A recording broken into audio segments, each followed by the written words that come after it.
උදරුවනේ අපි ගියවර එකකේදී දෙවන පාඩම වන ව්‍යාපාර සමාජීය වගකීම් සහ ආචාර ධර්ම ඒකකේ සම්පූර්ණයෙන්ම නිම කරලා පහුගිය වර්ෂ 10ක ව්‍යුහගත විභාග ප්‍රශ්න සහ ආදර්ශ ප්‍රශ්න කිහිපයක් සාකච්ඡා කළා.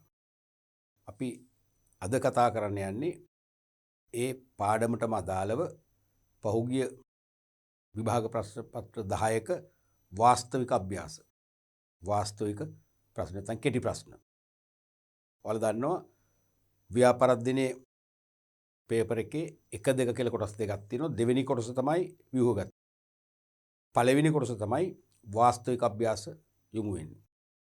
ඒ වාස්තවික අභ්‍යාස ප්‍රධාන කොටස් තුනක් තිබෙන බව ඔබ දන්නවා.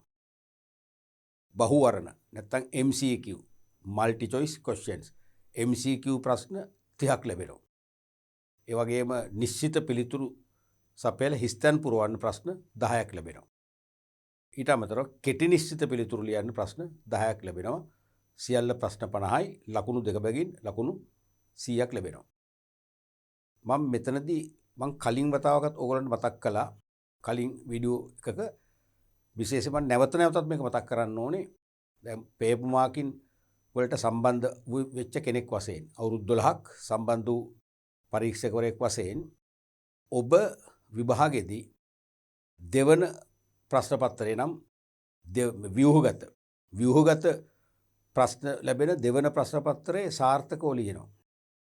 සමහර ළමයි ලකුණු 80, 87, 90, 95 ගන්නවා. දැන් මම උනත් හිතනවා මේ ළමයන් හිත අනිවාර්යයෙන්ම ඒ සාමාර්ථයක් ගනී කියලා. සමහර විට සම්පූර්ණ ප්‍රශ්න පත්‍ර දෙකේ ඇවරේජ් කරලා ගන්නකොට ඒ සාමාර්ථයක් නැහැ. මොකද්ද හේතුව? පළවෙනි ප්‍රශ්න පත්‍රය නම් කෙටි ප්‍රශ්න පත්‍රයේ අසාර්ථක වෙනවා. පළවෙනි ප්‍රශ්න පත්‍රයේ කෙටි ප්‍රශ්න තමයි අසාර්ථක කරගන්නේ. ඒ නිසා මම අවධාරණයෙන් මතක් කරනවා ඕගොල්ලන්ට නිරන්තරයෙන්ම පළවෙනි ප්‍රශ්න පත්‍රයට ලොකු බරක් තබන්න. මොකද මම සාමාන්‍යයෙන් අත්දැකීමෙන් දන්නවා අපේ පන්ති කාමර තුල ආදර්ශ ප්‍රශ්න පත්‍ර ලියවනකොට ළමයි ඔය කෙටි ප්‍රශ්න පත්‍රය ලියන්න කැමති. බොහොම ආසාවෙන් ලියනවා. සමහර විට ව්‍යුහගත ප්‍රශ්න පත්‍රය නම් රචනා ශෛලී ප්‍රශ්න පත්‍රයක් තියෙනවා කිව්වම නිකන් මූණ ඇඹුල් වෙනවා. නිකන් අද බෑ වගේ එකක්. තේරෙනවද? මතක තියාගන්න ඔයගොල්ලෝ කම්මැලි කරන පේපර් එක ඔබ සාර්ථකව ලියනවා. නමුත් ඔබ කැමැත්තෙන් ඔබ ලේසි පහසුයි කියලා හිතන පළවෙනි ප්‍රශ්න පත්‍රය සාර්ථක වෙනවා. ඒකට ප්‍රධාන හේතු තමයි විශේෂයෙන්ම හිස්තැන් පුරවන. දැන් මම ගිය අවුරුදුලත් ඔය පේපර් මාකින් කරපු අපේ හිතවත් ගුරුවරු කීප දෙනෙක් එක්ක කතා කරා. ඒගොල්ලොත් කිව්වේ හිස්තැන් ප්‍රශ්න වලින් හිස්තැන් ප්‍රශ්න 10ක් ලැබෙනවානේ. ඒ 10න් 50%ක්වත් සාර්ථක ලියන්නේ නැහැ 10ම. 50%ක්වත්. වැඩිපුර අනිවාර්යයෙන්ම හිස්තැන් ප්‍රශ්න වරද්දනවා. මොකද්ද හේතුව එකට? සමස්ත විෂය නිර්දේශයේ පිළිබඳව අවබෝධයක් තියෙනවා නම් විතරයි ඒක ලියන්න පුළුවන්. දැන් අපි හිතමු ව්‍යුහගත ප්‍රශ්න.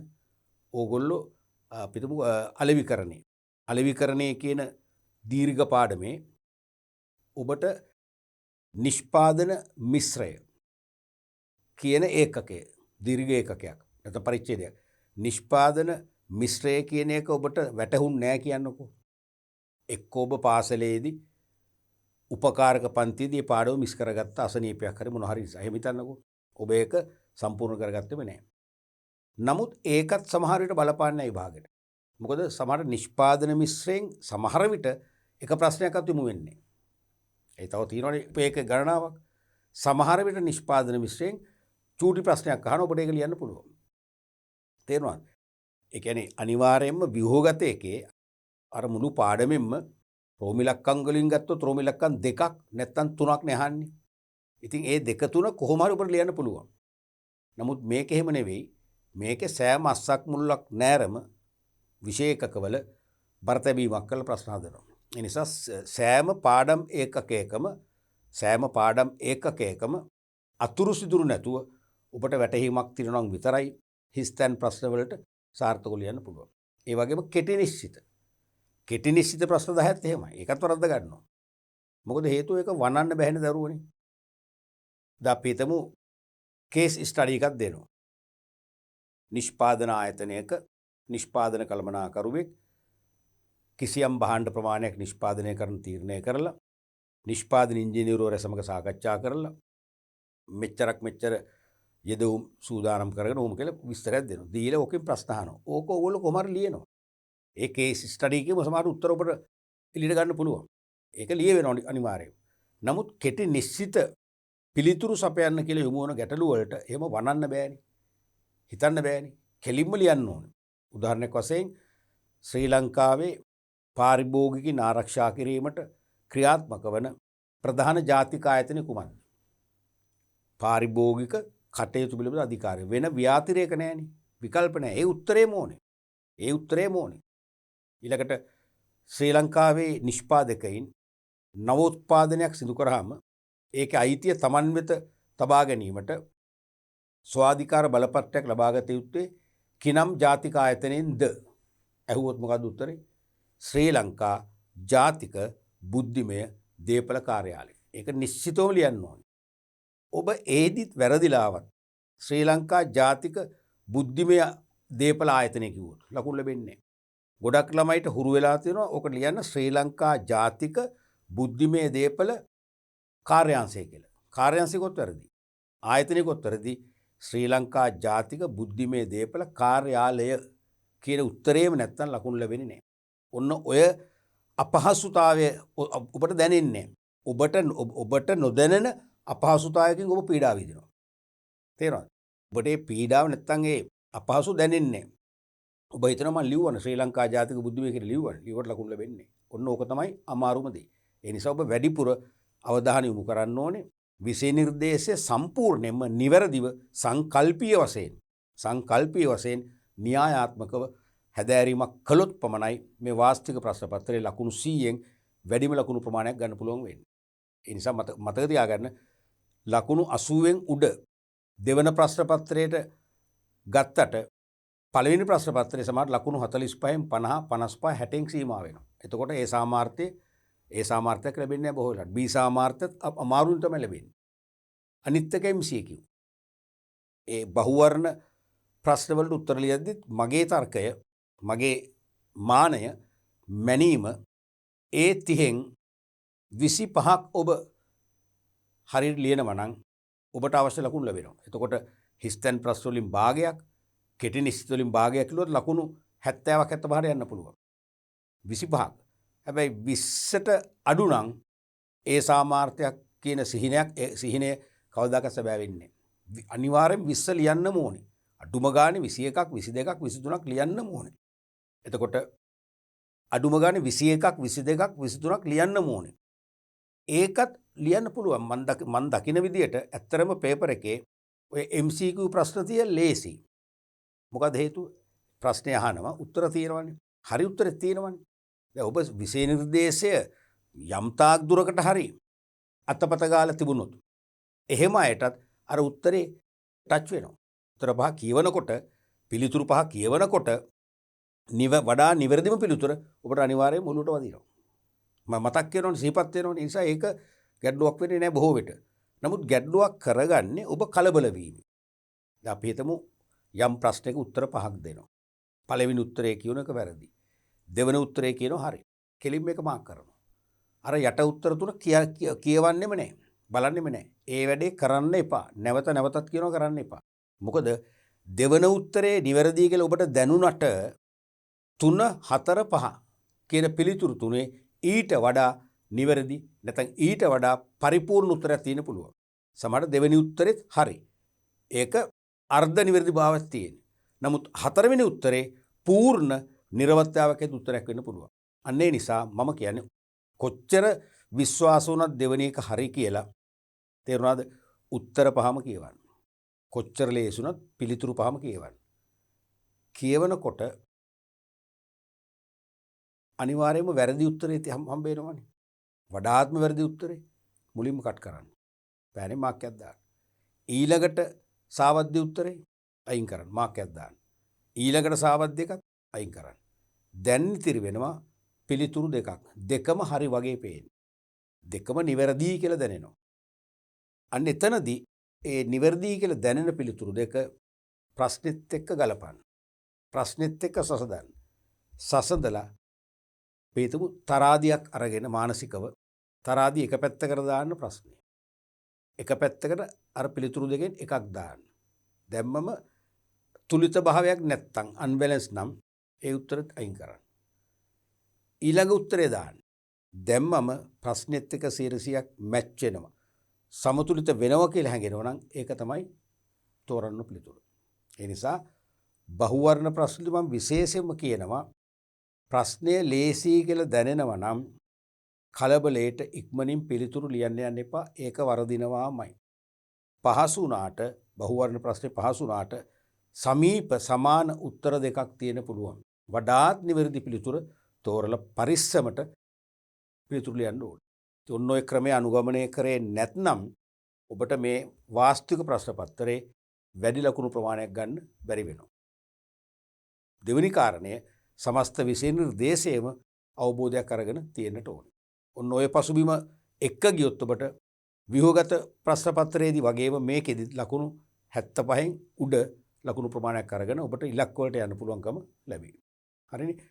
මෙන්න මේ මඟ පෙන්වීමත් එක්ක අපි බලමු අද දවසේ අපිට කරන්න තියෙන පළවෙනි ප්‍රශ්නේ. මම මේකේ ගත්තේ අවුරුදු 10ක MCQ ප්‍රශ්න, සමහර අවුරුදු වල ආපු නැතිව තියෙනවා කලාතුරකින්, සහ හිස්තැන් ප්‍රශ්න සහ කෙටි ප්‍රශ්න.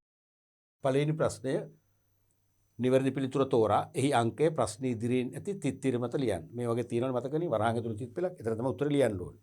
මේ මාකර් ලකුණු දෙන්නේ නැහැ. ව්‍යාපාරයක සමාජ වගකීමට අදාළ සාධක කීපයක් පහත දැක්වේ. සමාජ වගකීමට අදාළ සාධක කීපයක් දීලා තියෙනවා. ඒක බලලා ඒ ABC කියවන්න පෙර බලන්න ප්‍රශ්නේ මොකක්ද කියලා. ප්‍රශ්නේ පළමුවට ගන්න. ඉහත සාධක අතුරෙන් සේවක පාර්ශවයට අදාළ වූ ව්‍යාපාරික සමාජ වගකීම් මොනවාද? එහෙනම් මේකේ දීලා තියෙනවා විවිධ පාර්ශවයන්ට අදාළ සමාජ වගකීම් පිළිබඳ සාධක. ප්‍රශ්නෙන් අහන්නේ සේවකයන් වෙත. මතකයිනේ සේවකයින් වෙත, ගනුදෙනුකරුවන් වෙත, සමාජයේ වෙත, හිමිකරුවන් වෙත කියලා අපි පාර්ශව 4ක් සම්බන්ධයෙන් සමාජ වගකීම් කතා කරා. මේ අහන්නේ සේවකයා වෙත අදාළ සමාජ වගකීම් පමණයි. දැන් අපිට උත්තරේ තෝරන්න ලේසියි. නිෂ්පාදිතය ආරක්ෂාව. සේවකයන් නෙවෙයිනේ. නිෂ්පාදිතයේ සුරක්ෂිත නිෂ්පාදිතයක් කියලා අපි පෙන්වන්න ඕනේ පාරිභෝගිකයට. ගනුදෙනුකරුට. එහෙනම් ඒක නෙවෙයි උත්තරේ. අපිට ඒක අයින් කරන්න පුළුවන්. මනා වැඩ පරිසරය. මොකද කියන්නේ ඒක? මනා වැඩ පරිසරය. අන්න සෞඛ්‍ය සම්පන්න, මනා වාතාශ්‍රයේ තියෙන, මනා ආලෝකයේ තියෙන, බීමට පිරිසිදු පානීය ජල පහසුකම් තියෙන, විවේකාගාර තියෙන හොඳ වැඩ පරිසරයක් නම් ඒක තියෙන කාටද? සේවකයාට. එහෙනම් සේවකයාට එවැනි වැඩ පරිසරයක් සකසා දීමේ වගකීම ව්‍යාපාරිකයන් සතු සමාජ වගකීමක් වෙනවා. අන්න ඒක හරි. අපි ඒකට හරිය ලකුණක් දාන්න පුළුවන්. ඕන මාක්කයක් දාගන්න. පහසු එකක් ඕලට. අධ්‍යාපනය හා පුහුණුව. අධ්‍යාපනය හා පුහුණුව. ඒකත් අවශ්‍යයි නේද? සේවකයෝ කැමැත්තෙන් පසු වෙනවා කාලීනව කලින් කලට තමන්ගේ වෘත්තිමය දැනුම කුසලතා වර්ධනය කරගන්න පුහුණුවක් නැත්නම් සංවර්ධනයක් ලබා දී කියලා ආයතන ගන්න. ඒ නිසා තමයි ඒක දේශීය හෝ විදේශීය වශයෙන් පුහුණු අවස්ථා සලසන්නේ ව්‍යාපාර විසින්. එහෙනම් ඒ අධ්‍යාපනයක් පුහුණුවක් දීලා සේවක දැනුම කුසලතා වර්ධනය කරන්න සමාජ වගකීමක් තියෙනවා සේවකයන් වෙත. එහෙනම් ඒකත් අපට තෝරන්න පුළුවන්. ඊළඟට පරිසර දූෂණය. පරිසර දූෂණය කෙරේ අවධානය යොමු කරලා පරිසර දූෂණය බැහැරවන පරිදි පරිසර හිතකාමී ලෙස ව්‍යාපාර කටයුතු පවත්වාගෙන යාමේ බැඳීමක් වගකීමක් සමාජ වගකීමක් තියෙන ව්‍යාපාරිකයන්ට කාටද? සමස්ත ප්‍රජාවට, සමාජයට. සේවකයන් නෙවෙයි. එහෙනම් ඒකත් උත්තරේ නෙවෙයි. ඊළඟට අභිප්‍රේරණය. අභිප්‍රේරණය අනිවාර්යයෙන්ම අභිප්‍රේරණය අවශ්‍යයි. සේවකයෝ කැමති ස්වකීය කැමැත්තෙන් සතුටුදායක ලෙස නැත්නම් තෘප්තිමත්ව සේවය කරන්න. එහෙනම් සේවකෝ බලාපොරොත්තු වෙන තමන්ට වැය කරන ශ්‍රමයට දෙන වැටුපට අමතරව විවිධ අභිප්‍රේරණ ක්‍රම තුලින් සේවකයා දිරිගන්වයි කියලා. එහෙනම් ඒකත් ව්‍යාපාරිකයන්ට සේවකයා සම්බන්ධ සමාජ වගකීමක් වෙනවා. එහෙනම් ඒකත් අපිට පිළිතුරක් වශයෙන් ගන්න පුළුවන්. එතකොට උත්තරේ එන්නේ BCE. BCE උත්තරේ 4. අපි 4 වෙනි එක මාක් කරනවා. පැහැදිලි නේ? වගේ අපි ස්ටෙප් බයි ස්ටෙප් යන්න ඕනේ. මේක දැක්ක ගමන් ආවේශ වෙලා වගේ ලකුණු ගන්න බෑ. හරියම සංයමයෙන් ක්‍රමානුකූලව ප්‍රශ්නෙට අපි කෙලින්ම මේ බහුවර්ණ ප්‍රශ්නවලදී MCQ වලදී සියලු දේ අමතක කරලා මුළු ලෝම අමතක කරලා මේ MCQ ප්‍රශ්නේ තුලට තමන් යන්න ඕනේ. ප්‍රශ්නේ ඇතුළට ගිහිල්ලා ප්‍රශ්නේ තුල ජීවත් වෙමින් තමයි පිළිතුර තෝරන්න ඕනේ. එතකොට වරදින්නෙම නැහැ. බලමු ඊළඟ ප්‍රශ්නේ. පහත වගුවේ ඇල්මැති පාර්ශවයන් කිහිපයක් හා ව්‍යාපාරවල සමාජ වගකීම් කිහිපයක් දක්වා ඇත. වම් අත පැත්තේ තියෙනවා ව්‍යාපාරයක් සම්බන්ධ ඇල්මක් දක්වන පාර්ශව. දකුණු පැත්තේ තියෙනවා සමාජ වගකීම්. කොටස්කරුවන්, ඒ කියන්නේ අයිතිකරුවෝ, සැපයුම්කරුවන්, පාරිභෝගිකයෝ, ප්‍රාදේශීය ජනතාව සහ රජය. ඇල්මැති පාර්ශව. සමාජ වගකීම් තමයි රැකියා සහ අවම බාධා, සාධාරණ මිල හා ආරක්ෂිත නිෂ්පාදිත, අඛණ්ඩ ගනුදෙනු හා නියමිත වේලාවට ගෙවීම, නිසි කලට බදු, ආයෝජනයට ප්‍රතිලාභ. නිසි කලට බදු ගෙවීම කියන එක පේපර් එකේ තිබුණු විදිහම මම ගත්තේ. ආයෝජනයට ප්‍රතිලාභ. ඇල්මැති පාර්ශවයන් සහ ඔවුන්ට ටෙවිය යුතු සමාජ වගකීම් නිවැරදිව ගැලපෙන ලද පිළිතුර තෝරන්න. ඇල්මැති පාර්ශවයන්ට අදාළව එක් ඇල්මැති පාර්ශවයන් සම්බන්ධයෙන් ව්‍යාපාරිකයන් සතු සමාජ වගකීම්. එක් ඇල්මැති පාර්ශවයන්ට ව්‍යාපාරයේ තිබෙන සමාජ වගකීම නිවැරදිව ගලපන්න තියෙනවා. අපි ගමු පළවෙනි එක. කොටස්කරුවෝ. කොටස්කරුවෝ. ඒ කියන්නේ අයිතිකරුවෝ. නම් මොකද්ද වඩා හරියන්නේ මේකේ? ඒගොල්ලන්ට දැන් ඒගොල්ලෝ ආයෝජනය කරන්නේ ව්‍යාපාරයට අරමුදල් ආයෝජනය කරන්නේ ඒගොල්ලෝ. ඒ ආයෝජනයේට සාධාරණ ප්‍රතිලාභ ගෙවීමේ බැඳීමක් සමාජ වගකීමක් තියෙනවා. එහෙනම් එතනට හරියන්නේ ඒක. එහෙනම් එකට හරියන්නේ E. එකට හරියන්නේ E. අපිට මෙතන E දාගත්තම ලේසි. සැපයුම්කරුවෝ. විවිධ අමුද්‍රව්‍ය හෝ නිමිද්‍රව්‍ය සපයන සැපයුම්කරුවෝ ඉන්නවා. ඒගොල්ලන් සම්බන්ධයෙන් තියෙන සමාජ වගකීම් මොකද්ද?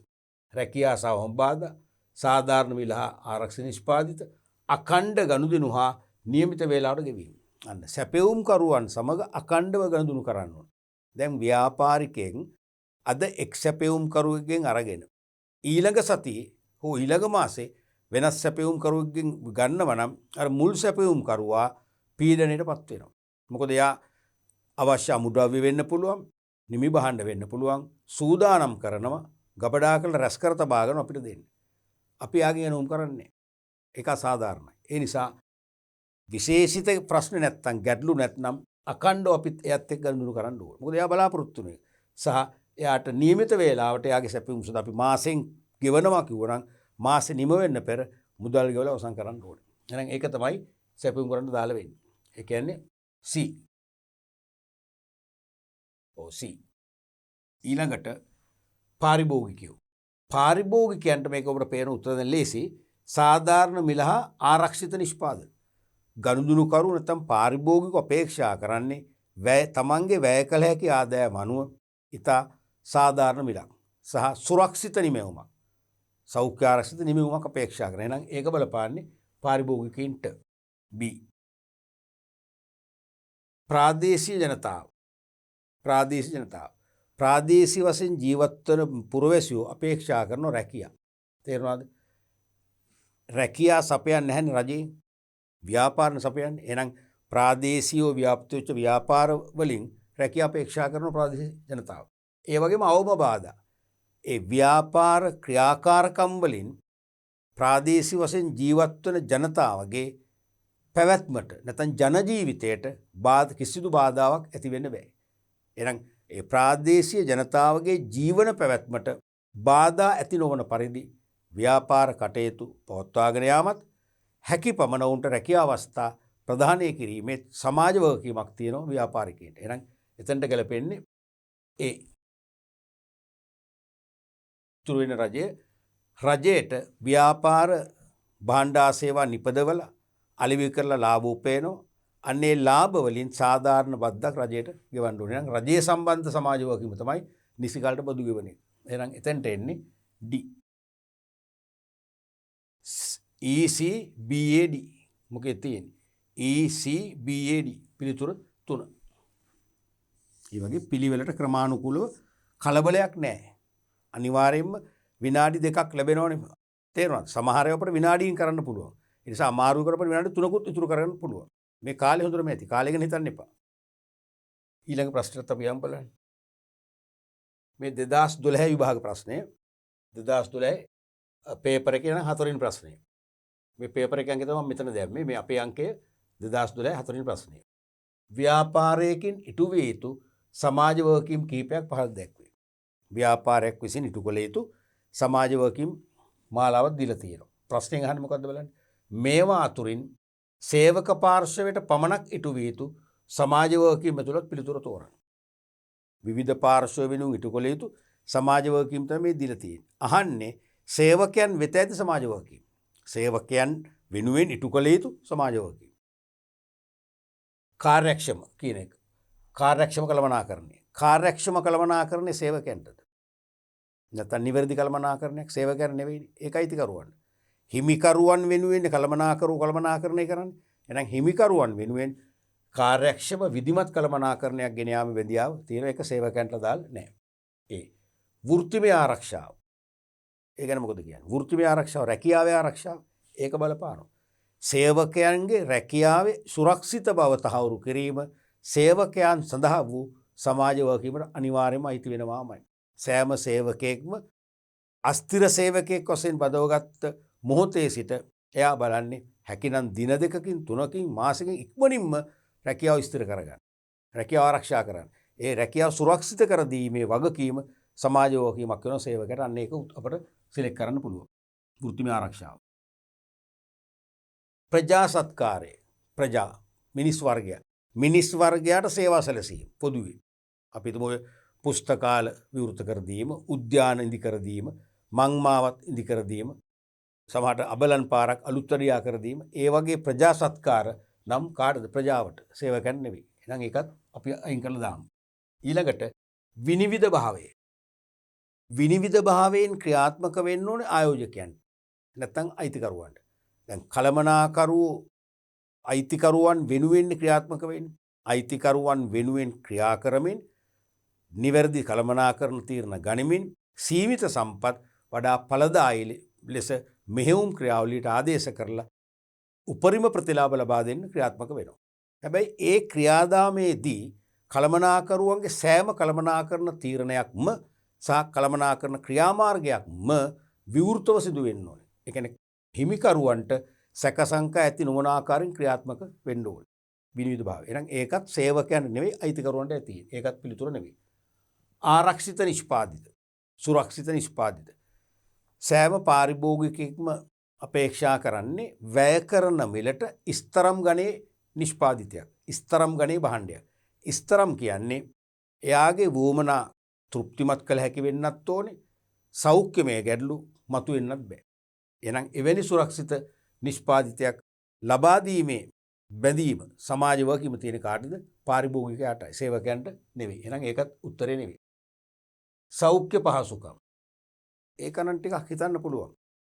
මොකද ව්‍යාපාරවල සේවකයින්ගේ සෞඛ්‍ය ආරක්ෂා කිරීමට අවශ්‍ය ක්‍රියාමාර්ග ගැනීමට කර්මාන්තශාල ආඥාපනතෙන්ම විධිවිධාන දාලා තියෙනවා. සෑම ව්‍යාපාරයකම ප්‍රථමාධාර පහසුකම් තියෙන්නට ඕනේ. සෑම ව්‍යාපාරයකම බීමට පානීය ජල පහසුකම් තියෙන්නට ඕනේ. ඒ වගේම අධික ශබ්ද ගෙන දෙන අනතුරුදායක යන්ත්‍රවල කොටස් විධිමත් ලෙස ආවරණය කරලා ඒ යන්ත්‍ර පරිහරණය කරන්නට ඕනේ. ඊළඟට ආයුධ සහ මෙවලම් ඉතා සුරක්ෂිත ආකාරයෙන් ගබඩා කර තැබීමට ක්‍රියාමාර්ග ගන්නවම පෙළක් තියෙනවා. මොකද්ද මේ? සෞඛ්‍ය ආරක්ෂාව. කාගේද? සේවකයාගේ. එහෙනම් අන්න ඒක සේවකයන් සම්බන්ධ සමාජ වගකීමක් වෙනවා. ඒක ගන්න පුළුවන්. අපද්‍රව්‍ය කළමනාකරණය. ඒකත් සේවකට තරම් බලපාන්නේ නැහැනේ. අපි අපද්‍රව්‍ය බැහැර කරන්නේ බාහිර පරිසරයටයි. ඒක බලපාන්නේ සමාජයට. එහෙනම් සමාජයට අහිතකර නොවන පරිදි, සමාජයේ පැවැත්මට බාධා නොවන පරිදි අපද්‍රව්‍ය බැහැර කිරීමක් තමයි අපද්‍රව්‍ය කළමනාකරණයෙන් කරන්නේ. ඒක දින කාර්යද සමාජයේ වෙත වගකීමක්. මෙතනට අදාළ නැහැ.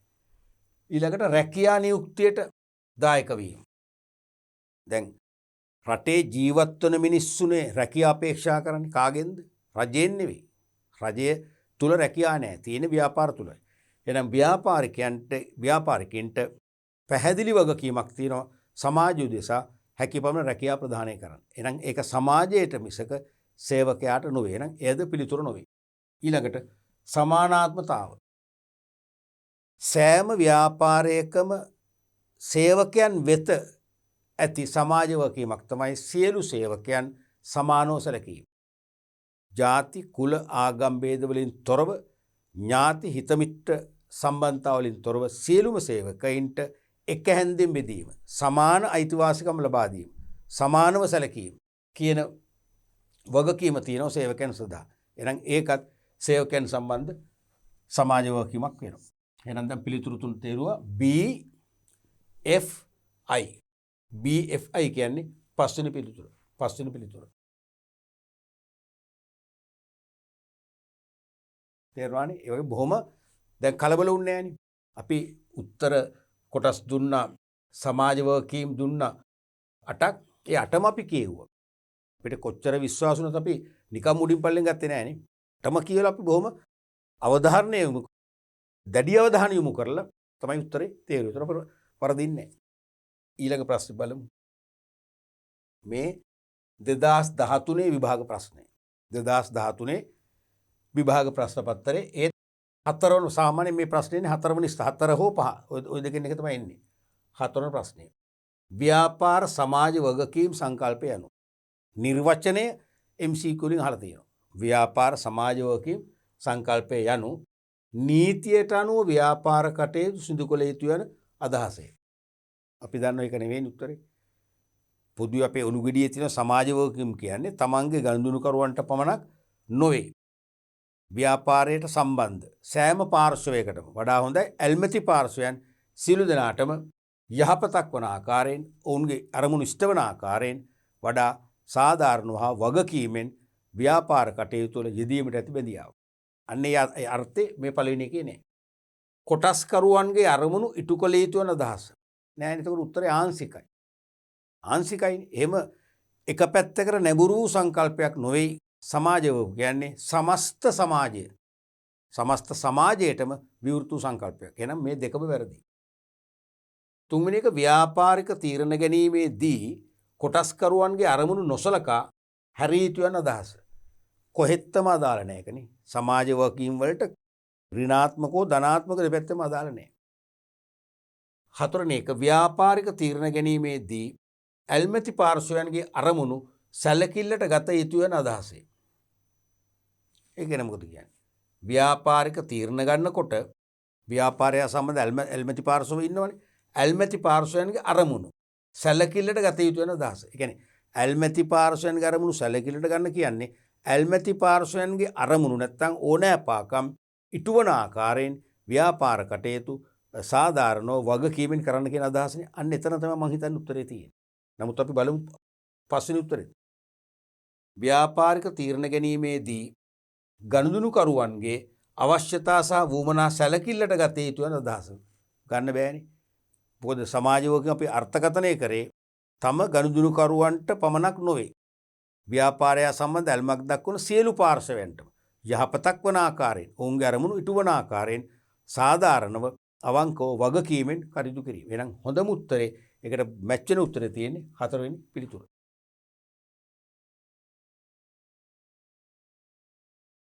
ඊළඟ ප්‍රශ්නේ බලමු. මේ 2014 විභාග ප්‍රශ්න පත්‍රයේ දිමුච්ච විභාග ප්‍රශ්නය. ඒකත් ආවේ පේපර් එකේ 4 වෙනි ප්‍රශ්නය වශයෙන්. ව්‍යාපාරයක් විසින් විවිධ පාර්ශවකරුවන් වෙත ඉටු කළ යුතු සමාජ වගකීම් කිහිපයක් පහත සඳහන් වේ. විවිධ පාර්ශවයන් කියන පාර්ශව 4යිනේ. ගනුදෙනුකරුවෝ, සේවකයෝ, අයිතිකරුවෝ, සමාජය. හරිනේ. අහන්නේ මේ අතුරින් ව්‍යාපාරයක් විසින් සමාජයට පමණක් සමාජයට පමණක්. මොකද මහන්නේ. සමාජයට පමණක් ඉටු කළ යුතු සමාජ වගකීම් ඇතුළත් කාණ්ඩය තෝරන්න. සමස්ත සමාජයේ නැත්නම් සමාජය හා පරිසරය, ප්‍රජාව හා පරිසරය වෙත ඉටු කළ යුතු සමාජ වගකීම් තමයි අහන්නේ. එහෙනම් බලමු එකිනෙක සාධාරණ වීම.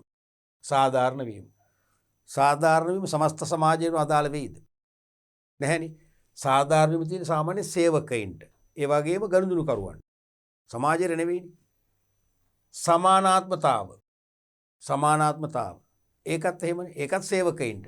සියලුම සේවකයින් සමානත්වයලා සලකලා සමාන අයිතිවාසිකම් මහා වරප්‍රසාද ඔවුන්ට ලැබෙන පරිදි කටයුතු කිරීම බැඳීම තමයි අදහස් කරන්නේ. ඒතකොට ඒක සමාජයට අයිති නෑ. බදු ගෙවීම. මොකද කියන්නේ? බදු ගෙවීම සමාජයටත් ගන්න පුළුවන් ඒක. නමුත් ඒක තියෙන ගොඩක් රජයටනේ. රජයේ වෙත සමාජ වගකීම. නමුත් ඒක අපි ගන්නෙ කොහොමද? රජයට අපි බදු ගෙවනවා කියන්නේ රජය ඒ බදු ආදායමෙන් සමාජ සුබ සාධනය සඳහා කැපකිරීම කරනවා. මම්මාවත් ඉදි කරන්න, ආරෝග්‍ය ශාලා පහසුකම් ඇති කරන්න, නොමිලේ අධ්‍යාපනය ලබා දෙන්න. තේරෙනවද? එහෙනම් සමාජ යහපත උදෙසා සමාජ සේවා ඉටු කරන්න තමයි මේ බදු පාවිච්චි කරන රජය. ඒ නිසා වක්‍රව ඒක උත්තරයක් වශයෙන් අපිට ගන්න පුළුවන්. අපි පොඩ්ඩක් ඒක තියමුකෝ එහෙම. තේරෙනවද? ඊළඟට ආයෝජනයේට සාධාරණ ඉපැයීම. තමන්ගේ ආයෝජනයට සාධාරණ ඉපැයීමක් ලබා දීමේ වගකීම තියෙනවා ව්‍යාපාරිකයින්ට. කාටද? හිමිකරුවන්ට. සමාජයට නෙවෙයි. අයිතිකරුවන්ට. කොටස් හිමියු නැත්තම්. කොටස් හිමියවත් අයිතිකරුවෝ අරමුදල් ආයෝජනය කරනවා. ඒ අරමුදල් වලින් තමයි බිස්නස් එක කරන්නේ. කරලා ලාභ උපයනවා. ඒ උපයන ලාභෙන් සාධාරණ ප්‍රතිලාභයක් ඒගොල්ලන්ට දෙන්න ඕනේ. එහෙනම් ඒක තියෙන අයිතිකරුවන්ට මිසක් සමාජයට නොවේ. එහෙනම් ඒකත් පිළිතුරක් නෙවෙයි. රැකියා සුරක්ෂිත බව. රැකියාවේ ආරක්ෂාව. සුරක්ෂිත බව තහවුරු කිරීම ව්‍යාපාරිකයන්ගේ සමාජ වගකීමක්. කාසදාද? සේවකයින්ට. සමාජයට නෙවෙයි. ඒකත් උත්තරේ නෙවෙයි. රැකියා අවකාශ සැලසීම. රැකියා අවකාශ සැලසීම. මොකද සමාජයේ ජීවත් වෙන පුද්ගලයෝ රැකියාවන් අපේක්ෂා කරන ව්‍යාපාර වෙතින්. එහෙනම් ව්‍යාපාරවලට පෙරලා තිබෙන වගකීමක් තමයි සමාජයෙන් අපේක්ෂා කරන රැකියා අවකාශයන් උදා කිරීම. එහෙනම් රැකියා අවස්ථා උදා කිරීම. අන්න ඒක සමාජ උදෙසා වෙන සමාජ වගකීමක්. ඒක උත්තරේ හරි. ඊළඟට කාර්යක්ෂම හා අවංක කළමනාකරණය. කාර්යක්ෂම කියන්නේ නිවැරදි. සහ අවංක කළමනාකරණය. වංචනික ක්‍රියාවන්ගෙන් බැහැර වූ කළමනාකරණය. ගෙනියන්න කාසදාද? අයිතිකරුවන් වෙනුවෙන්. මොකද අයිතිකරුවන් වෙනුවෙන් තමයි කළමනාකරුවෝ ක්‍රියාත්මක වෙන්නේ. අයිතිකරුවන් වෙනුවෙන් තමයි කළමනාකරුවෝ ක්‍රියාත්මක වෙන්නේ. ඒ කළමනාකරුවෝ අයිතිකරුවන්ට සැකසංකා ඇති නොවන ආකාරයෙන්, අයිතිකරුවන්ට අසාධාරණයක් හෝ අලාභයක් ඇති නොවන ආකාරයෙන් කාර්යක්ෂමව, නිවැරදිව සහ අවංකව කළමනාකරණය ගෙනියන්නට ඕනේ. ඒ වගකීම තියෙන හිමිකරුවන්ටයි, සමාජයට නොවේ. ඊළඟට ප්‍රජා සත්කාර සේවා. සෑම ව්‍යාපාරිකයෙකුටම සමාජ වගකීමක් තියෙනවා. සමාජය වෙනුවෙන් පොදු ප්‍රජා සත්කාර සේවාවල නියුක්ත වෙන්න. ආදාහනාගාරයක් නැත්තම් ගමට ඒකක් ඉදි කරන්න. පුස්තකාලයක් නැත්තම් මහජන පුස්තකාලයක් සකස් කරලා දෙන්න. ඒ වගේ ප්‍රජා සත්කාරක සේවා. අන්න ඒක දෙන්නේ සමාජයටයි. අන්න ඒක සමාජයේ උදෙසා වූ සමාජ වගකීමක් වශයෙන් අපිට තෝරගන්න පුළුවන්. ඊළඟට අපද්‍රව්‍ය කළමනාකරණය. අපද්‍රව්‍ය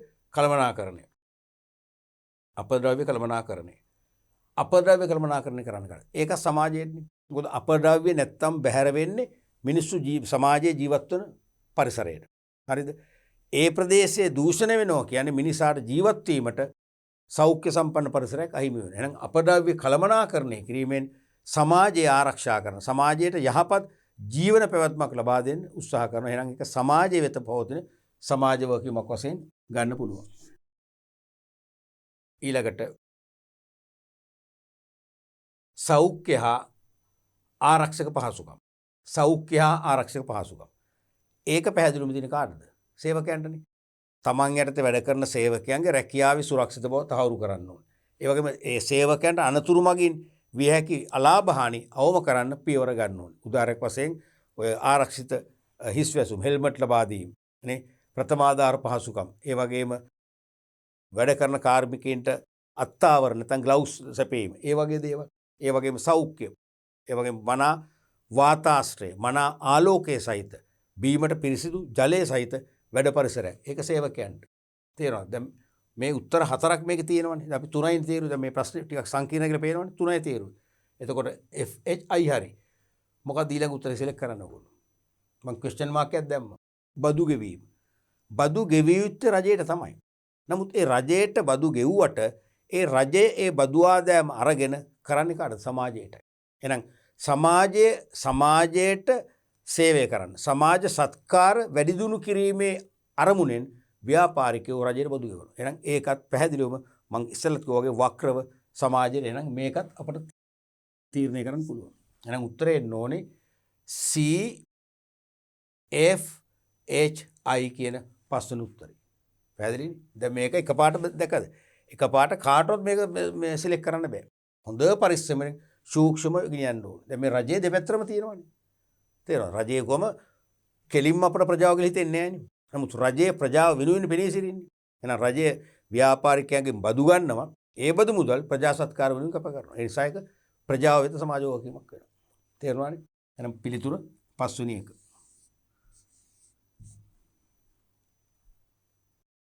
හරි ඊළඟ ප්‍රශ්නයට අපි යමු. 2016 විභාග ප්‍රශ්නය. විභාග ප්‍රශ්න පත්‍රයේ 7 වෙනි ප්‍රශ්නය. ඔන්න කාලයකට පස්සේ සාමාන්‍ය මේ ප්‍රශ්නේ අහන්නේ මේ එකකෙන් 4 වෙනි ප්‍රශ්න 4 හෝ 5නේ. ඔන්න 7 වෙනි ප්‍රශ්නේ ගිහිලා තියෙනවා කමක් නැහැ. ව්‍යාපාර ආයතනයක් විසින් එක් පාර්ශ්වවලට සමාජ වගකීම් ඉටු කිරීම සඳහා ගනු ලැබූ ක්‍රියාකාරකම් කිහිපයක් හා එක් පාර්ශ්වයන්ට සමාජ වගකීම් ඉටු කිරීමට ගනු ලැබූ ක්‍රියාකාරකම් කිහිපයක් හා ඊට අදාළ පාර්ශ්වවල ලැයිස්තුව පහක් දැක්වෙනවා. ප්‍රශ්නෙන් අහන්නේ ඉහත ක්‍රියාකාරකම් හා ඊට අදාළ පාර්ශව නිවැරදිව ගලපා ඇති කාණ්ඩය. ඉහත ක්‍රියාකාරකම් හා ඊට අදාළ පාර්ශව නිවැරදිව ගලපා ඇති කාණ්ඩය තෝරන්න. ගැලපීම තියෙනවා. තේරුණාද? ක්‍රියාකාරකම් තියෙනවා, පාර්ශවයේ තියෙනවා. ආයතනය තුල වෛද්‍ය ඒකකයක් පිහිටුවීම. ජාතිය ගොඩනැගීමේ බද්දට දායක වීම. රජයට ටැක්ස් එක ගෙවනවා. ගිණුම් වාර්තා නියමිත ප්‍රමිති වලට අනුකූලව පිළිල කිරීම. භාණ්ඩවල අන්තර්ගතය ලේබලේ සඳහන් කිරීම. භාණ්ඩවල අන්තර්ගතය කියන්නේ ඉන්ග්‍රීඩියන්ට්ස් ලේබල් එක පෙන්වන්න එපා. පාර්ශ්ව තමයි රජය ගනුදෙනුකරුවෝ සේවකීන් අයිතිකරුවෝ. දැන් ආයතනය තුල වෛද්‍ය ඒකකයක් පිහිටුවීම. කර්මාන්තශාලා ආඥාපනත ගැන මම කතා කරන්න කලින් කර්මාන්තශාලා ආඥාපනතෙන් කියනවා සේවකයෝ 250ක් දක්වා ඉන්න ආයතනවලට ප්‍රථමාධාර පහසුකම් ඕනේ. 250ත් 500ත් අතර ආයතනවලට ප්‍රථමාධාර පහසුකම් වලට අමතරව වෛද්‍ය පහසුකම් පූර්ණකාලීනව අර්ධකාලීනව තියෙන්න ඕනේ. ඒ කියන්නේ ડોක්ටර් කෙනෙක් ඔන් කෝල් ගෙන්න ගන්නවත් පහසුකම් තියෙන්න ඕනේ. සේවකයෝ 500ට වැඩි නම් වෙනම වෛද්‍ය ඒකකයක් ආයතනෙ තියෙනවා. ડોක්ටර් කෙනෙක් ඉන්නම ඕනේ. ඒ වගේ ආයතනය තුල වෛද්‍ය ඒකක පිහිටු විකාශ සඳහාද කාටද? අයිතිකරුවන්ට නෑනේ, සේවකයන්ට. සේවකව ආරක්ෂා කරන්න. සේවකයන්ගේ සෞඛ්‍ය ආරක්ෂා කරන්න. එහෙනම් මෙතනට එන්නේ පැහැදිලිවම 3. ජාතිය ගොඩනැගීමේ බද්දට දායක වීම. බදු ගන්න කාටද? රජයටනේ. එහෙනම් අනිවාර්යයෙන්ම මෙතනට එන්නේ මොකද්ද? රජය. ඒ කියන්නේ 1. ගිණුම් වාර්තා නියමිත ප්‍රමිති වලට අනුකූලව පිළිල කිරීම. ගිණුම් වාර්තා ශ්‍රී ලංකා ගණකාධිකරණ ආයතන ශ්‍රී ලංකා වරලත් ගණකාධිකාරී ආයතන විසින් සකස් කරපු ගිණුම් කරන ප්‍රමිති SLS කියලා ඔයගොල්ලෝ ඉගෙන ගන්න. අන්න SLS වලට අනුව සකස් කරන්න ඕනේ. එහෙම සකස් කරොත් තමයි විධිමත් ගිණුම් වාර්තා වෙන්නේ. විධිමත් මූල්‍ය වාර්තා වෙන්නේ. විධිමත් මූල්‍ය වාර්තා වුණොත් තමයි අයිතිකරුවන්ට සාධාරණයක් වෙන්නේ. දැන් වැරදි හෝ අසම්පූර්ණ හෝ අවිධිමත් මූල්‍ය වාර්තා හැදුවොත් ප්‍රමිති වලින් බැහැරව අයිතිකරු ඒ මූල්‍ය වාර්තා බැංකු ණයක් ලබා ගැනීමට ඉදිරිපත් කිරීමේදී ඒ අවිධිමත් මූල්‍ය වාර්තා හේතුවෙන්ම බැංකු ණය ඉල්ලීම ප්‍රතික්ෂේප වෙන්න පුළුවන්. අන්න අයිතිකරුන්ට සාධාරණ. එහෙනම් හිමිකරුවන් වෙනුවෙන් ඉටු කළ යුතු සමාජ වගකීමක් වෙනවා. ගිණුම් කරන ප්‍රමිති නිවැරදිව භාවිතා කරමින් මූල්‍ය වාර්තා සැකසීම. එහෙනම් ඒක එන්නේ අයිතිකරුවන්ට 4 වෙනි එක. ඊළඟට භාණ්ඩවල අන්තර්ගතය ලේබලේ සඳහන් කරන්න ඕනේ. මොකද ගනුදෙනු කරුවෝ හෙවත් පාරිභෝගිකයන්ට අයිතියක් තියෙනවා Taman මිලදී ගන්න භාණ්ඩයේ අන්තර්ගතයේ දැනගෙන ගන්න. තොරතුරු දැනගැනීමේ අයිතියක් තියෙනවනේ. තොරතුරු දැනගැනීමේ අයිතිය ඉෂ්ට කරන්න තමයි ලේබලේ ඉන්ග්‍රීඩියන්ට්ස් සඳහන් කරන්නේ. එහෙනම් ඒක එන්නේ කාටද? ගනුදෙනු කරුවන්ටයි. ඒ කියන්නේ 2. එහෙනම් 3 1 4 2. 3 1 4 2. 3 1 4 2 කියන්නේ 5 වෙනි පිළිතුර. තමයි වඩා නිවැරදි පිළිතුර වෙන්නේ. ඊළඟ එකට යමු. මේකත් 2016 මහ අහපු විභාග ප්‍රශ්නයක් 8 වෙනි ප්‍රශ්නේ 7 8 ටික පස්සට ගිහලා කමක් නැහැ. ඒකට ව්‍යාපාරයක් විසින් තම තරගකරුවන් සැලකිල්ලට ගනිමින් ව්‍යාපාරයක් විසින් තම තරගකරුවන් සැලකිල්ලට ගනිමින් ගොඩනගා ඇති ආචාර ධර්මයක් වන්නේ. තරගකරුවන්ට හානි කරන්න බෑනි. තරගකරුවන්ට හානි නොකිරීම ආචාර ධර්මයන්නේ. මම ව්‍යාපාරයක් කරගෙන යනවා මගේ කර්මාන්තයන්න මම වගේම සමගාමී ව්‍යාපාරිකයන් හානිවෙන්න බෑ. ඒ තරගකරුවන් කරේ අවධානය යොමු කරමින් ගොඩනැගූ ආචාර ධර්මයක් වෙන්නේ සියලු සේවකයන්ට සමානව සැලකීම. නෑනි තරගකරුවන් නෙවෙයි ඒක සේවකයන්ට. සේවකයන් වෙනුවෙන් ආචාර ධර්මයක්. ප්‍රචාරණයේදී අන්ව්‍යාපාරික ප්‍රතිරූප වලට හානි නොකිරීම. අන්න ඒක හරි වගේනේ. අන්ව්‍යාපාරිකෝ ගැන මෙතන තරගකරුවෝ තමයි. එහෙනම් අපි ප්‍රචාරණය කරනකොට ඒ කර්මාන්තයෙන් අනිකුත් ව්‍යාපාරිකයන්ගේ තියෙන ප්‍රතිරූප කීර්තිනාමය ඒවට හානි වෙන්න බෑ. එහෙනම් තරගකරුවන් ගෙනුතුත් ඒක තමයි මම හිතන්නේ ගැලපෙන්නේ. නමුත් අපි එතනින් නතර වෙන්නේ නැහැ.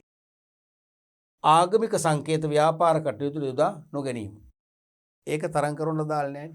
ඒක ආගමික සම්බන්ධ ආගම් වලට දාලා ආචාර ධර්මයක්. ආගම් ආරක්ෂා කිරීම සම්බන්ධ ආචාර ධර්මයක්. ඉහළ ගුණාත්මයකින් යුත් භාණ්ඩ සැපයීම.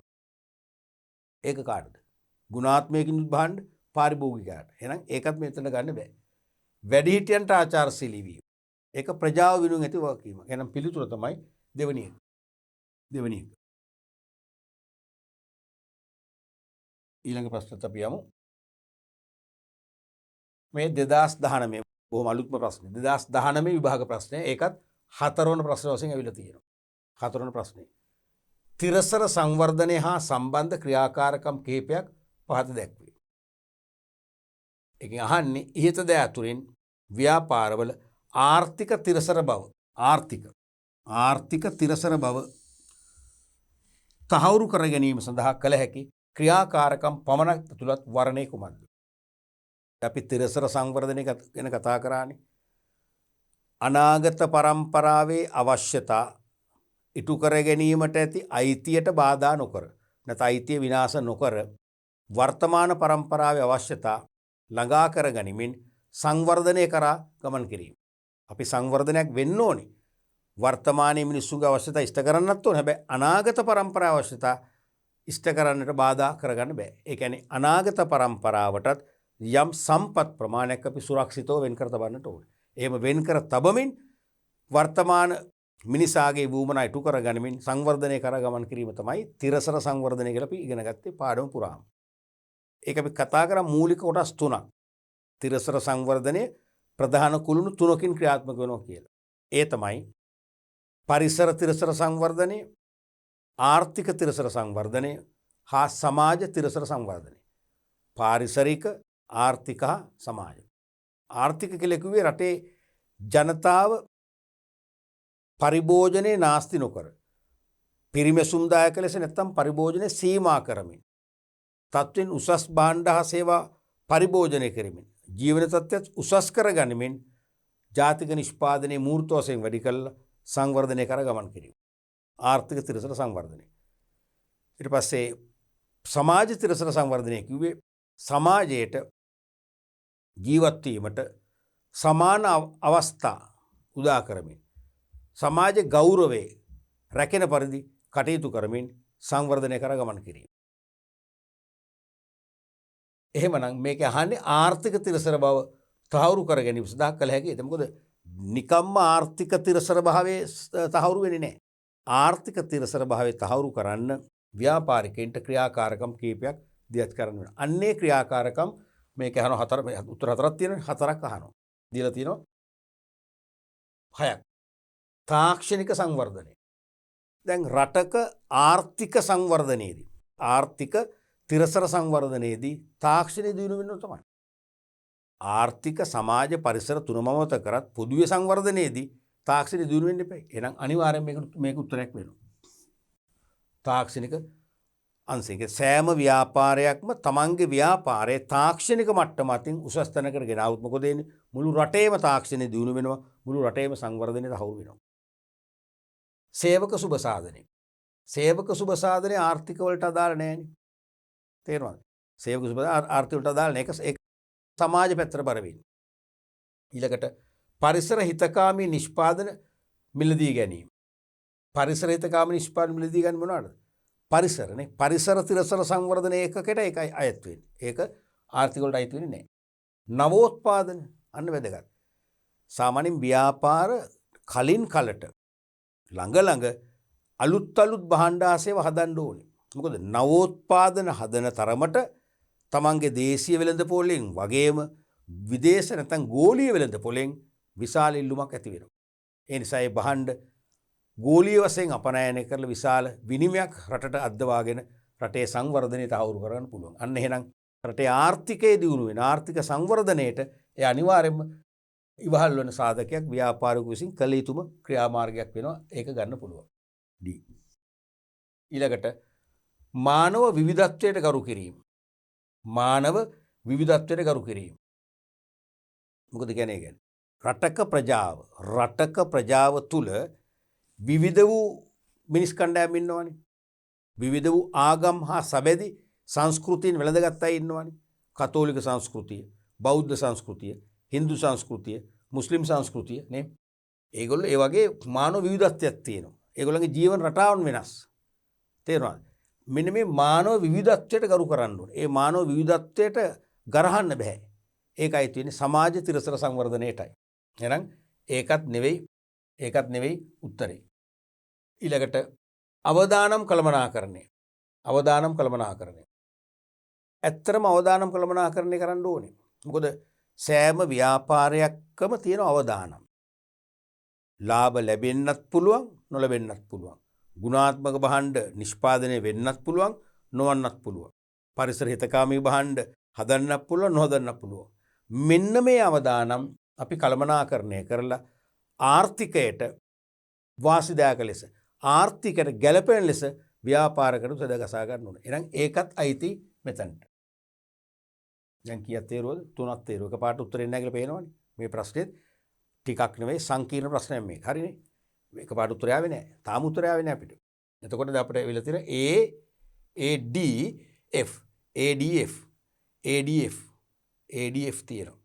ADF තියෙනවා. මෙතන තියෙනවා දෙවෙනි උත්තරේ ADF. B ගැන මොකද කියන්නේ? සේවක සුබ සාධනය. දැන් අපිට උත්තර 3ක් තේරුවානේ. දැන් මේක පේනවද? එකවර උත්තර ආවේ නැහැ.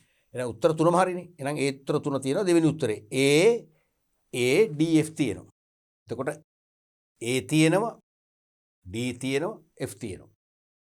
A තියෙනවා, D තියෙනවා, F තියෙනවා. B ඇවිල්ලා තිනවනේ. එතකොට දැන් B දැන් මෙතන ADF වෙනත් උත්තර වල නැහැනේ. එහෙනම් මේකම තමයි උත්තරේ. අපි ඒ නිසා අපි අර සැක සංකා ඇතුව බලපු B උත්තරේ නැවත යනවා. සේවක සුබ සාධනය. සාමාන්‍ය සේවක සුබ සාධනය කියලා කිව්වම අපි බලන්නේ අනිවාර්යයෙන්ම සේවකයන් වෙත සුබ සාධනයක්නේ. සේවකයෝ ඉන්නේ සමාජයේනේ. ඒතර සමාජ තිරසර සංවර්ධනයක් වගේ ඉන්නේ නැහැ. මොකද හේතුව ව්‍යාපාර දියුණු වුණොත් තමයි ආර්ථිකය දියුණු වෙන්නේ. සංවර්ධනය දියුණු වෙන්නේ. ව්‍යාපාර දියුණු කරන මහා බල සම්පන්න පාර්ශවය කවුද? සේවකයෝ. සේවකයන්ට පුළුවන් ව්‍යාපාර ඇති කරන්නත් නැති කරන්නත්. ඒ නිසා සේවක සුබසාධන පහසුකම් ලබා දීමේ වගකීමක් ව්‍යාපාරිකයන්ට තියෙනවා. ලබා දීම තුලින් සේවකයා තෘප්තිමත් කරන්න. සේවකයා අභිප්‍රේරණය කරන්න, මොටිවේට් කරන්න. තෘප්තිමත් කරලා අභිප්‍රේරණය කරලා සේවකයාගේ උපරිම දායකත්වයේ තුලින් නිෂ්පාදනය වැඩි කරන්න. එහෙනම් නිෂ්පාදනයේ ඉහළ දමනවා කියන්නේ ඒ ජාතික නිෂ්පාදනයේ ඉහළ ගිහිල්ලා ආර්ථික සංවර්ධනය තහවුරු කරන්න හේතු වෙනවා. එහෙනම් ඒකත් අපිට ගන්න වෙනවා. එහෙනම් උත්තරේ මොකද්ද? 2. උත්තරේ 2. දැන් පේනවද? ඒකට අපි මේ වගේ ටිකක් කාලයක් නාස්ති විනාඩි 2 මදිනා විනාඩි 3ක් ගන්න 4ක් ගන්න ප්‍රශ්නයක් නෑ. මොකද එහෙම කාලයක් ගත්තේ නැත්නම් මේකට උත්තරේ අපිට එකපාරට මේ බන්දේසී තියලා මේ විනිවිද භාවය නෑ. මේ පිළිතුරු වල සරල විනිවිද භාවය නෑනේ. ගැඹුරුයිනේ. අපි ගැඹුරේ අපි ඇතුළට ගියා. ඒ ප්‍රශ්නේ ගැඹුරට අපි තුල් වෙලා තමයි උත්තරේ ගෙනාවේ. පැහැදිලිනේ? ඊළඟ ප්‍රශ්නට යමු. 2020 විභාග ප්‍රශ්නය. කියන්නේ අලුත්ම පේපර් එකේ ඒකත් 4 වෙනි ප්‍රශ්නේ අහලා තියෙනවා. ආර්ථික තිරසර බව තහවුරු කර ගැනීම සඳහා ව්‍යාපාරයක් දායක වන්නේ. ආර්ථික තිරසර සංවර්ධනයේ ළඟා කර ගැනීමට ව්‍යාපාරයකට දායක වෙන්න පුළුවන් ක්‍රමයනේ මේ අහන්නේ. සරලව අපි ප්‍රශ්නේ වගේ අපිට සරල කරගන්න. අපේ භාෂාවට හදාගන්න.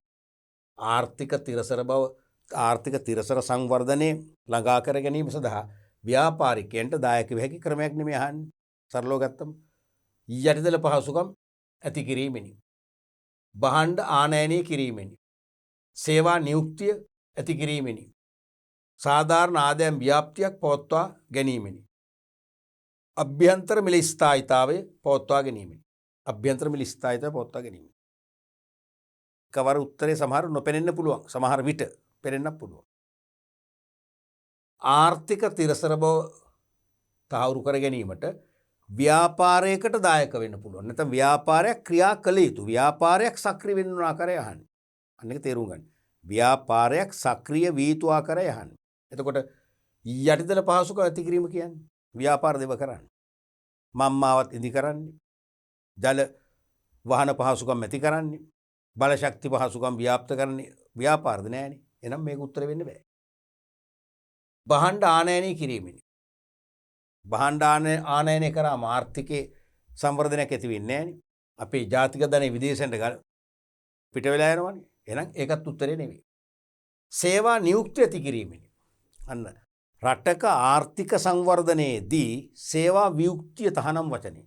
සේවා නියුක්තියයි පූර්ණ සේවා නියුක්තියයි අත්‍යවශ්‍ය වෙන්නේ සංවර්ධනයේට.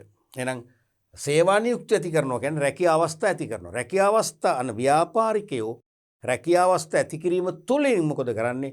ආර්ථික සංවර්ධනයේ මූලික අවශ්‍යතාවක් ඉෂ්ට කරනවා. එහෙනම් ඒක තමයි පිළිතුර අනිවාර්යම විය යුතු. ඊළඟට සාධාරණ ආදායම් ව්‍යාප්තිය පවත්වා ගැනීම. සාධාරණ ආදායම් ව්‍යාප්තිය පවත්වා ගැනීම. ඒකත් මේකට ළඟින් යනවා. නමුත් අසාධාරණ ආදායම් ව්‍යාප්තියක් නැතත් ජාතික නිෂ්පාදනයේ මූර්ත වශයෙන් ඉහළ ගිහිල්ලා නම් මිනිස්සු හැමදෙනාටම මොනවා හරි රැකියා අවස්ථාවක් තියෙනවා නම් අපි පිළිගන්නවා ආර්ථික තිරසර සංවර්ධනය තියෙනවා කියලා. ඒ නිසා අපි ඒක ගණන් ගන්න මොකද ඒකට වඩා හොඳ උත්තරේ තියෙනවනේ. අභ්‍යන්තර මිල ස්ථායීතාව පවත්වා ගැනීම වක්‍රව එකත් බලපානවා. හේතුව අභ්‍යන්තර වශයෙන් මිල මට්ටම උච්චාවචනය වෙනවා නම් අකණ්ඩව ඉහළ ගිහින් උද්දමනයක් ඇති වෙනවා නම් අන්න ඒ රටේ ආර්ථික සංවර්ධනය අඩාල වෙන්නේ ඒකත් හේතුවක් වෙනවා. නමුත් ඒක පාලනය කරගන්න පුළුවන්. ඒ නිසා අපිට ඒකත් අයින් කරන්න මේ යට උත්තර තුනම හරි. තුනෙන් වඩාම හරි මොකද්ද? සේවා නියුක්තිය. මොකද සේවා නියුක්තියට දායක වීම තුලින් රැකියා වියුක්තිය බැහැර කිරීමෙන් ආර්ථික සංවර්ධනය අත්පත් කරගන්න පුළුවන්. එහෙනම් හොඳම උත්තරය ඒකේ 3. ඒකට ටිකක් හිතන්න ප්‍රශ්නයක්. හොඳම උත්තරේ 3. ඔන්න ඔය වගේ අපි පුරුදු වෙන්න ඕනේ MCQ ප්‍රශ්න වලට සාර්ථකව පිළිතුරු ලියන්න.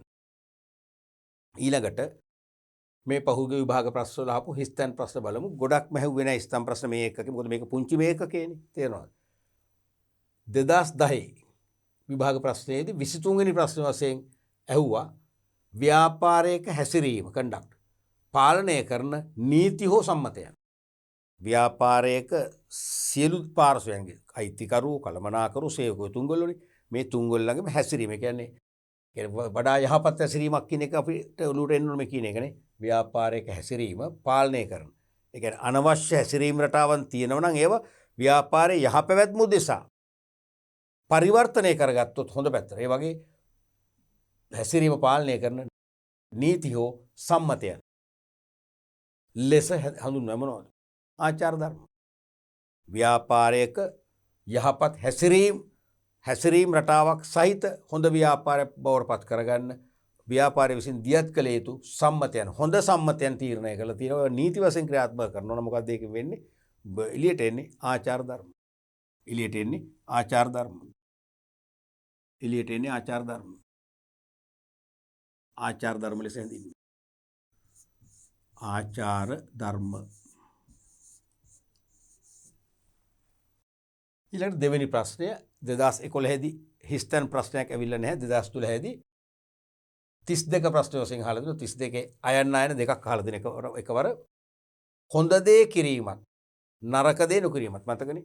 හොඳ හා නරක පිළිබඳව තේරුම් අරගෙන මන අවබෝධයකින් යුතුව නරක බැහැර කරලා හොඳ දේ කිරීම තමයි ආචාර ධර්ම කියලා පිළිගන්නේ. එහෙනම් පැහැදිලිවම කියනකොට මතක් වෙනවා හොඳ දේ කිරීමත් නරක දේ නොකිරීමත් මොකද්ද? ඒත් ආචාර ධර්මමයි. ආචාර ධර්මමයි. ආචාර ධර්ම ලෙස හැඳින්වෙන්නේ.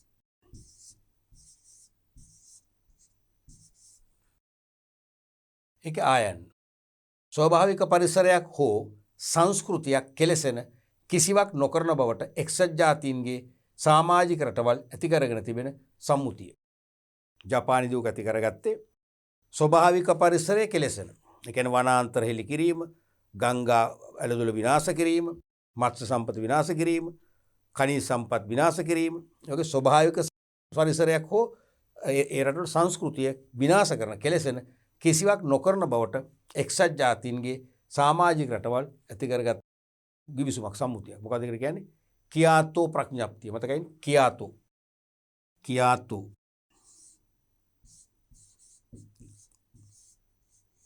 කියාතෝ ප්‍රඥප්තිය.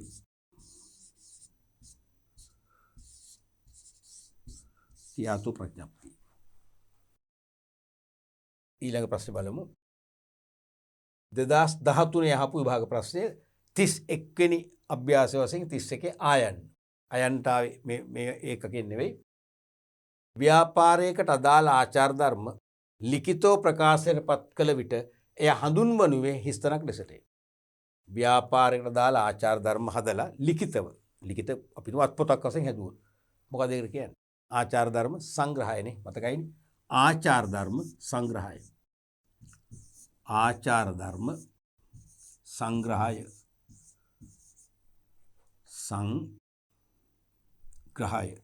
ආචාර ධර්ම සංග්‍රහය. ආචාර ධර්ම සංග්‍රහය. නැත්නම් ඔකටම කියන පද්ධතියෙත් හරි. එක්ක ආචාර ධර්ම සංග්‍රහය, එක්ක ආචාර ධර්ම පද්ධතිය ලෙසට. අපි ඊළඟ ප්‍රශ්නයට යමු. 2014 15 16 තුනේම හිස්තන් ප්‍රශ්න ඇවිල්ලා නැහැ. 2017 විභාග ප්‍රශ්නය. ඒකේ 32 අයන්න. ව්‍යාපාර ක්‍රියාකාරකම් හොඳ හා නරක වශයෙන් ඇගීම් කොට හොඳ දේ ක්‍රියාත්මක කිරීම. හරිනේ? අපි අර ඉස්සෙල්ලා කියු නිර්වචනය. හොඳ නරක පිළිබඳ අවබෝධයෙන් කටයුතු කරමින් හොඳ දේ ක්‍රියාත්මක කිරීම තමයි ආචාර ධර්ම. ඒකම තමයි අහන්නේ. ව්‍යාපාර ක්‍රියාකාරකම් හොඳ හා නරක වශයෙන් ඇගීම් කොට හොඳ දේ ක්‍රියාත්මක කිරීම ව්‍යාපාර මොනවද? ආචාර ධර්ම. ව්‍යාපාර ආචාර ධර්ම.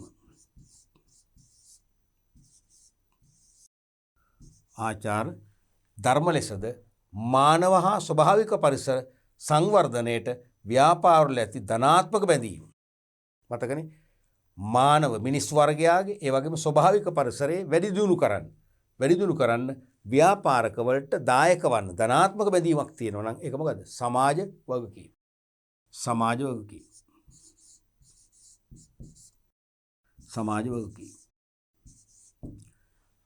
දැන් මේ ඔබ ප්‍රයෝජන ගන්න ඩීප් এডুকেෂන් සමාජ වෙබ් අඩවි අධ්‍යාපන සේවය. මොකද්ද? හොඳ උදාහරණයක්. මොකද්ද? මානව ප්‍රාග්ධනය මානව වර්ගයාගේ දියුණුවට අතහිදෙන ව්‍යායාමයක් ඒක. ලංකාවේ සුප්‍රසිද්ධ ධම්මික පෙර මහත්මිය විසින් ක්‍රියාත්මක කරන මේ ප්‍රෝග්‍රෑම් එක මොකද්ද කරන්නේ? මානව සංවර්ධනයක් ඇති කිරීම. ඇයි? රටේට උගත් පිරිසක් උගත් සමාජයක් සඳහා අවශ්‍ය සමාජිකයන් අනාගතයේදී දායක කරන්න තමයි මේ මහඟු සත්කාරයෙන් කරන්නේ. එහෙනම් මේකේ මානව ප්‍රාග්ධනය අනිවාර්යයෙන්ම සංවර්ධනය වෙනවා. උගත් ශ්‍රමිකයන් බිහි වෙනවා. තේරුණාද? ඊළඟ ප්‍රශ්නේ බලමු. 2018 විභාග ප්‍රශ්න පත්‍රයට ආපු ප්‍රශ්නේ 32 අයන් වශයෙන්. තිරසර සංවර්ධනයේ මූලික කරගත් ව්‍යාපාර ආයතන විසින් ලාභය මෙන්ම හා පිළිබඳවද සැලකිලිමත් විය යුතුයි. මේ ප්‍රශ්නේ ගොඩාක් ඇවරදලා තියෙනවා. 2018 දී උත්තරපත්‍ර පරීක්ෂණයේදී සම්බන්ධ මගේ මිත්‍රයෝ කීප දෙනෙක් එක මම කතා කරා. ඒගොල්ලෝ හැමෝම කිව්වේ ඒගොල්ලෝ පැනල සමහර එක්කෙනෙක්වත් හරියට ලියලා නැහැ. ඒගොල්ලෝගේ පැනල් එකේ තුල. මේක එච්චර අමාරු ප්‍රශ්නයක් නෙවෙයි. තිරසර සංවර්ධනයේ මූලික කරගත් ව්‍යාපාර ආයතන විසින් ලාභය ගැනත් හිතන්න ඕනේ. ඒගොල්ලෝ ලාභයක් එපැයි. ලාභය මෙන්ම තව දෙකක් කියනවා. පිළිබඳව ද සැලකිලිමත් විය යුතුයි. ලාභ ලබනෝ වගේම මොකද හිතන්නේ? සමාජය ගැනනේ. අනිවාර්යයෙන් සමාජයට හානි කරන විදියට. සමාජයට බාධා ඇතිවන ආකාරයෙන් බාධා එල්ල කරමින් ලාභ උපයලවඩක් නැහැ. එහෙනම් අනිවාර්යයෙන්ම අපි සමාජය ගැන හිතන්න ඕනේ. හා මොකක් පිළිබඳද? සමාජය වගේම පරිසරය. මොකද මිනිස්සු ජීවත් වෙන පරිසරය තුල සමාජයයි පරිසරය අපිට වෙන් කරන්න බැරි එකට බද්ධ වූ සංකල්ප දෙකක්නේ. එහෙනම් සමාජය ගැන අපි හිතන්න ඕනේ, සැලකිලිමත් වෙන්න ඕනේ. සමාජයට හානි කර නොවන ලෙස අපේ ව්‍යාපාර කටයුතු මෙහෙවන්න බැඳියාවක් තියෙනවා, සමාජෝගිමක් තියෙනවා. ඊට අමතරව ඒ සමාජයේ ජීවත් වන පිරිසුදු පරිසරයක් තියෙනවා. අන්නේ පරිසරයට හානි නොකර පරිසර සුරක්ෂිතතාව ඇති කරන්නත් බැඳියාවක් තියෙනවා. නම් අනිවාර්යෙන් දෙවෙනි එකට එන්න ඕනේ පරිසරය. පරිසරය මේක දරුවනි මාකිනි ස්කීම් එකේ තව උත්තරයක් දීලා තිබුණා විශ්වය කියලා. ඒකත් ඉතින් අවුලක් නැහැ. විශ්වය. පරිසරය හරි පරිසරයේ සීමානින් වලු නැහැනේ දරුවනි. පරිසරයේ සීමානින් වලු නැහැ. එන එක අවකාශයක් නේ. ඉතින් විශ්වය කියන්නේ විශ්වය ගත්තම ඉතින් අර්ථයක් තියෙන නැතුමනේ. ඉතින් ඒ ගැඹුරට නැතුව අපි දන්න උත්තරේ ලියන්න පුළුවන් සමාජය හා පරිසරය. පැහැදිලිනේ? ඊළඟට අපි ආදර්ශ ප්‍රශ්න කීපයක් දැම්ම මේකට. ඒ කියන්නේ තිරසර ආර්ථික සංවර්ධනයේදී මොකද්ද වෙන්නේ? මතකනේ? තිරසර සංවර්ධන එක අවස්ථාවක් තමයි ආර්ථික තිරසර සංවර්ධනය.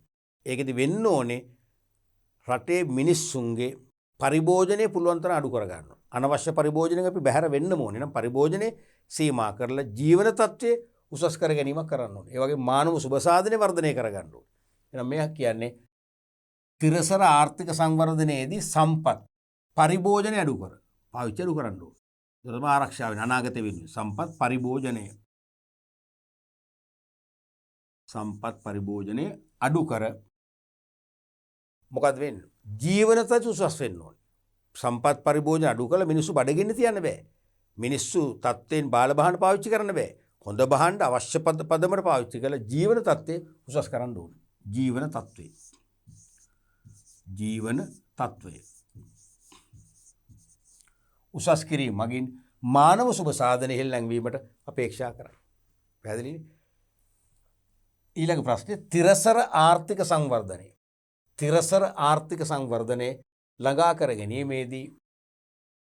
ආර්ථික සංවර්ධනය ළඟා කර ගැනීමේදී සම්පත් හිස්තැනක් භාවිතා කර. කියන්නේ ආර්ථික වශයෙන් තිරසර සංවර්ධනය ළඟා කර ගැනීමේදී සම්පත් අපි පාවිච්චි කරන්න ඕනේ කොහොමද? අවම ලෙස, නාස්ති නොකර, කාර්යක්ෂම ලෙස නිවැරදිව. එහෙනම් සම්පත් කාර්යක්ෂමව භාවිතා කර. නිවැරදිව කියන්නේ ඒකයි. එතකොට කාර්යක්ෂම කියන්නේ නිවැරදිව. කාර්යක්ෂමව. එතකොට නාස්ති වෙන්නේ නැහැ. භාවිතා කර සාධාරණ හිස්තැනක නියැලීම අත්‍යවශ්‍යයි. සාධාරණ මොකද්ද? සම්පත් කාර්යක්ෂමව භාවිතා කර සාධාරණ මොකද හිස්තැන හිතන්න පුළුවන්. සාධාරණ හිස්තැනක නියැලීම අත්‍යවශ්‍ය වේ. සාධාරණ මොකද හිස්තැන? තිරසර ආර්ථික සංවර්ධනය ළඟා කර ගැනීමේදී සම්පත් කාර්යක්ෂමව භාවිතා කර. සම්පත් නිවැරදිව පාවිච්චි කරනවා. එතකොට සම්පත් නිවැරදිව පාවිච්චි කරද්දී නිවැරදි යෙදවුම් පාවිච්චි කරනවා. ඒව නාස්ති වෙන්නේ නැහැ. විනාශ වෙන්නේ නැහැ. අපත යන්නේ නැහැ. භාවිතා කර සාධාරණ හිස්තැනක නියැලීම අත්‍යවශ්‍යයි. ඊළඟ කොටස තිරසර ආර්ථික සංවර්ධනය ළඟා කර ගැනීමේදී සම්පත් කාර්යක්ෂමව භාවිතා කර. ඒ කියන්නේ සම්පත් නිවැරදිව පාවිච්චි කරනවා. ඒක සම්පත් නාස්ති වෙන්නේ නැහැ. නිෂ්පාදනය පිටු වැරදිලා කන්ඩෙම් කරද්දි අමුද්‍රව්‍ය අපත යන්නේ. තේරෙනවද? කාර්යක්ෂමව භාවිතා කර සාධාරණ නියැලීම. මොකද සාධාරණ තරඟයක නැත්නම් සාධාරණ තරඟකාරීත්වයක. තරඟකාරීත්වය සාධාරණ වෙන්න ඕනේ. ව්‍යාපාරිකව අතර අනවශ්‍ය තරඟකාරීත්වයක් ඇති වෙනවා යනු සම්පත් නාස්තිය ඉහළ යනවා. ප්‍රචාරණයට පුදුම වියදමක් දරන්න වෙනවා. අනවශ්‍ය තරඟයක් එක එදිද්දි භාණ්ඩ ඉක්මනින් යල් පනිනවා. භාණ්ඩ ඉක්මනින් අලුත් කරන්න වෙනවා. තේරෙනවද? ඒ වගේ ඒ නිසා සාධාරණ ලෙස තරඟකාරීත්වයක නියැලීමෙන් මේ ප්‍රශ්න අඩු කරගන්න පුළුවන්. සාධාරණ තරඟකාරීත්වයක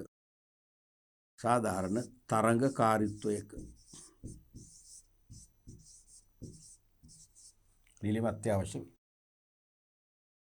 දෙවෙනි ප්‍රශ්නේ සමාජ තිරසර සංවර්ධනයේදී සෑම පුද්ගලයෙකු වෙතම මොකද්ද? සමානව රටේ ජීවිතන හැමදෙනාම සමානව සලකන්න ඕන. ඒගොල්ලෝ වෙන් කරන්න බෑ. ಜಾති ආගම් කුල බේදනෝ වෙන් කරන්න බෑ. සෑම පුද්ගලයෙකු වෙතම සමානව සමානව. මොකද සමාන අයිතිවාසිකම් ලබා දීම තමයි මේ සමාජ තිරස සංවර්ධනය කියන්නේ. සමාජයේ සමහර අය ඉහළට ඔසවා තබලා සමහර අය පහළට දාලා සංවර්ධනයෙන් වැඩක් නැහැ. සෑම දිනාටම සමාන අයිතිවාසිකම් දෙන්න ඕන. සමානව සලකන්න ඕන. සමානව සමාජ සාධාරණත්වයට උණු පරිදි. සමාජයේදී සාධාරණත්වය හැමෝටම ලැබෙන්න ඕන. සමාජ සාධාරණත්වය. සමාජ සාධාරණත්වය. ඉටු වන පරිදි ක්‍රියා කිරීම අත්‍යවශ්‍ය වේ. පැහැදිලිනේ? ඊළඟ ප්‍රශ්නය යමු. නිශ්චිත පිළිතුරු සපයන්න. කෙටි පිළිතුරු 2010 අහලා තියෙනවා 32 ප්‍රශ්න වශයෙන් මිහිකත සමුළුව යන කෙටි නාමයෙන් හඳුන්වනු ලබන ජාත්‍යන්තර සංවිධානය කුමක්ද? මේකේ දීර්ඝ නාමය. ඒ තමයි පරිසර සංවර්ධනය සඳහා වූ එක්සත් ජාතීන්ගේ සම්මේලනය. පරිසර සංවර්ධනය. පරිසර සංවර්ධනය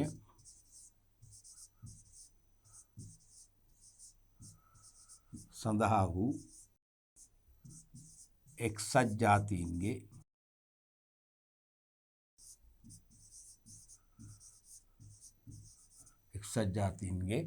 සම්මේලනය.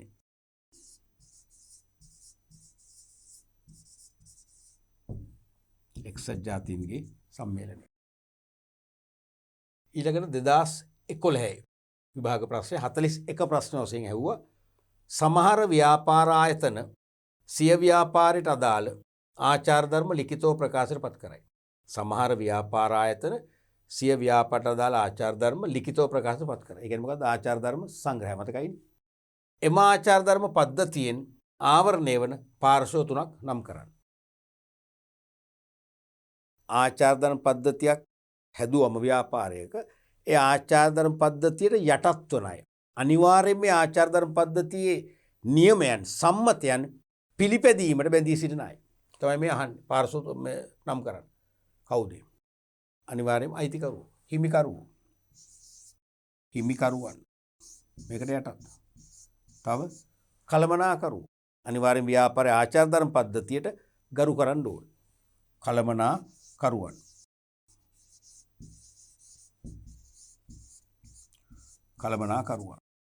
අනිත් පක්ෂේ කවුද? සේවකයෝ. අනිවාර්යයෙන්ම සේවකයෝ තමන්ගේ ආයතනයේ ආචාර ධර්ම පද්ධතිය පිළිපදින්න ඕනේ. සේවකයෝ, හිමිකරුවෝ, කළමනාකරුවෝ, සේවකයෝ කියන තුන් පක්ෂයටම ආචාර ධර්ම පද්ධතිය වළංගු වෙනවා. ඊළඟ ප්‍රශ්නත් යන් 2019 අහපු විභාග ප්‍රශ්නය 45 වන ප්‍රශ්න වශයෙන් තමයි ඔක ඇහුවේ. වාස්තික පේපර් එකේ අපද්‍රව්‍ය කළමනාකරණයේ 4R අංග 4 4R වලට අයිති අංග 4 නම් කරන්න. මතකයිනේ? අපද්‍රව්‍ය කළමනාකරණය 4R ගැන කතා කරා. එකක් මොකද්ද? reuse. ඒ කියන්නේ මොකද්ද? නැවත භාවිතය. reuse. තව එකක් මොකද්ද? replace. ප්‍රතිස්ථාපනය. නැත්නම් නැවත ඇති කිරීම කියන එකනේ. නැවත ඇති කිරීම.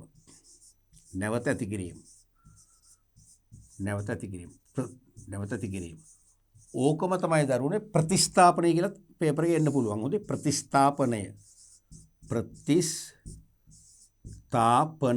කියන්නේ ඕකම. ඒ කියන්නේ නිෂ්පාදන ක්‍රියාවලියේදී ව්‍යාපාර මෙහෙයුම් කටයුතුවලදී යම් ස්වභාවික සම්පත් භාවිතයේ සමග ඒව හීන වෙනවා.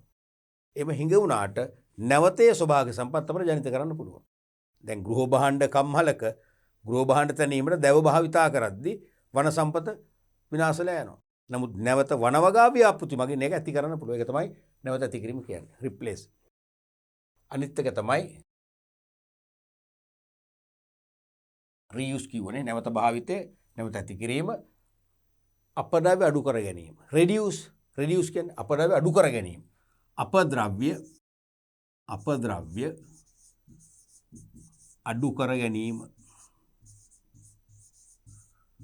අපද්‍රව්‍ය අඩු කර ගැනීම. ඒ කියන්නේ අපිට පුළුවන් අපි ව්‍යාපාර ස්ථානට වේවා නිවසට වේවා ගෙනෙන ද්‍රව්‍ය වල අනවශ්‍ය දේවල් අපි වෙළඳ පොළේදී වයින් කරනවා. අයින් කරලා අපි අවශ්‍ය දේ පමණක් ගේනවා. ඒතර අපිට පරිසරයට මුදාහරින දෙයක් ඉතුරු වෙන්නේ නැහැ. තේරෙනවද? එතකොට අපේ පරිසර මුදා මං කිව්වා මාළු මිලදී ගන්නකොට මාළු කපලා අපි හොඳ ටික විතරක් ගන්නවා. අනිත් ඒ මාළුගේ අවයව ටික ඒගොල්ලෝ භාජනයක දාලා මුහුදු හෝ ගංගාවල මාළු එන තැන් වලට දානවා. දැන් මම මොකද ඒ මාළු තවත් බෝ වෙනවා පරිසරයට හානියක් වෙන්නේ නැහැ. තේරෙනවද? අපද්‍රව්‍ය අඩු කර ගැනීම. ඊළඟට රීසයිකල්. මොකද්ද? ප්‍රතිචක්‍රීයකරණය. රීසයිකල් ප්‍රතිචක්‍රීයකරණය. ප්‍රතිචක්‍රීයකරණය. මතකයි නේද මේක? මේ කියන්නේ කිසියම් භාණ්ඩයක් නිපදවන්න. කිසියම් භාණ්ඩයක් නිපදවන්න අවශ්‍ය මුල් ද්‍රව්‍ය නැවත ඇති කර ගැනීම. යම් යම් ඔය අපද්‍රව්‍ය ටික එක්කෝ උණු කරලා නැත්තම් කුඩු කරලා නැත්තම් අඹරලා හරි තේරෙනවද? යම් භාණ්ඩයක මුල් අමුද්‍රව්‍ය අපි හදාගත්තොත් එහෙනම් ඒකෙන් අපිට අලුතෙන් ආයු භාණ්ඩයක් හදනවා. පරිසරයට එකතු කරන්නේ. ඒකලු පරිසර ආරක්ෂා වෙනවා. ඔය වගේ ෆෝර් සංකල්පේ ක්‍රියාත්මක වෙනවා. ඊළඟට 2020 මේ අලුත්ම පේපර් එක අහු ප්‍රශ්නය 42 වෙනි ප්‍රශ්නේ වශයෙන්. ව්‍යාපාර ආචාර ධර්ම පිළිපැදීම ව්‍යාපාරයකට කෙසේ වැදගත් වන්නේදයි හේතු හතරක් දක්වනවා. ව්‍යාපාර ආචාර ධර්ම පිළිපැදීම ව්‍යාපාරයකට කෙසේ වැදගත් වන්නේදයි හේතු හතරක් දක්වනවා. දැන් ආචාර ධර්ම අනුගමනය කරාම ලැබෙන වාසිය මෙහාන්නේ. තේරෙනවද? මොකද්ද වාසි? අනිවාර්යයෙන්ම පරිසර දූෂණ චෝදනාවන් එන්නේ නැහැ. පරිසර දූෂණ චෝදන මොකද හේතුව ආචාර ධර්මානුකූලව ක්‍රියා කිරීම තුළ අනිවාර්යයෙන්ම පරිසරයට හානිකර නොවන ලෙස පරිසර හිතකාමී ලෙස ව්‍යාපාර කටයුතු කරනවා. ඒ නිසා පරිසර දූෂණ චෝදනාවන්ගෙන් නිදහස් වෙන්න පුළුවන්. අනිත් එක ගනුදෙනුකරුවන් පහසුවෙන් ආකර්ෂණය කරගන්න පුළුවන්. මොකද දැන් ගනුදෙනුකරුවෝ බලන්නේ ආචාර ධර්ම අනුව ක්‍රියාත්මක වන ව්‍යාපාර මොනවද? ආචාර ධර්ම බැහැර කරන ව්‍යාපාර මොනවද? මොකද ගනුදෙනුකරුවොත් කැමති ආචාර ධර්මානුකූලව විධිමත්ව අවංකව සේවය කරන ව්‍යාපාරද ගනුදෙනු. ඒ නිසා ගනුදෙනුකරුවෝ පහසුවෙන් අපට ගෙන්වා ගන්න ආකර්ෂණය කරගන්න හැකි වෙන්නේ ආචාර ධර්ම තීරණ පමණයි. එහෙනම් ගනුදෙනුකරුවන් ආකර්ෂණය කර ගැනීම. ගනුදෙනුකරුවන් ආකර්ෂණය කර ගැනීම. ගනුදෙනුකරුවන් ආකර්ෂණය පහසු වීම කියලා දැම්මම වඩා හොඳයි.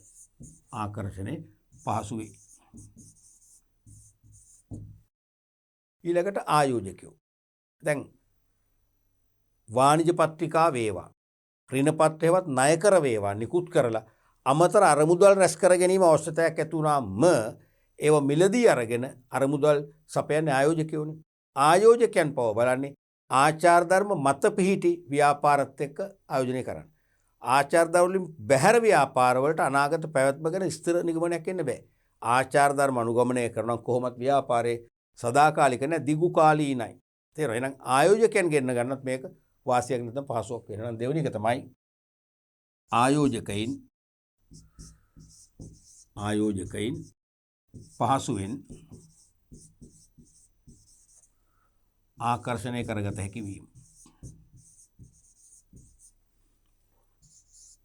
ආකර්ෂණය කරගත හැකි වීම. ඊළඟට ආචාර ධර්ම අනුගමනය කරනකොට ව්‍යාපාර තරඟයට යන ලේසි. මොකද එකම කර්මාන්තයෙන් යුතු සමහර ව්‍යාපාරිකයෝ ආචාර ධර්ම වලින් බැහැරව ඉනවා. සමහර අය ආචාර ධර්ම අනුගමනය කරනවා. එහෙනම් වෙළඳ පොලේ වැඩි ගනුදෙනුකරු පිරිසක් ආකර්ෂණය වෙන්නේ මෙතනට නිසා අන්න තරඟය ජය ගන්න ලේසි වෙනවා. එහෙනම් ලියන්න ව්‍යාපාර තරඟයට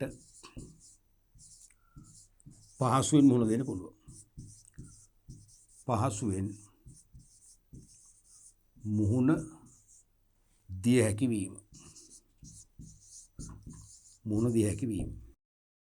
ඊළඟට ආචාර ධර්ම අනුගමනය කරන ව්‍යාපාරයක් නම් ව්‍යාපාරයේ පැවැත්ම දීර්ඝ කාලීන වෙනවා.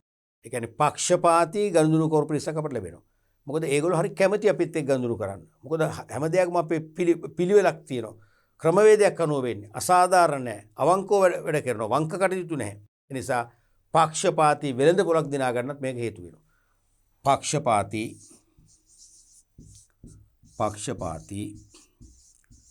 වෙළඳ පොලක්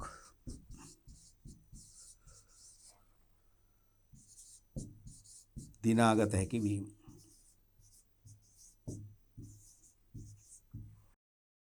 ඔය වගේ අපිට තවත් වාසි ලියන්න පුළුවන්. ඉල්ලන්නේ 4යි අපි 4ක් ලියුවේ මැද ලකුණු 2ක් ලැබෙනවා. ලකුණු භාගයේ බැගින්. ඊළඟ ප්‍රශ්නත් බලමු. ආදර්ශ ප්‍රශ්න කිහිපයක්. ව්‍යාපාරික සමාජ වගකීම් ඉටු විය යුතු ප්‍රධාන පාර්ශ්ව 4ක් නම් කරන්න.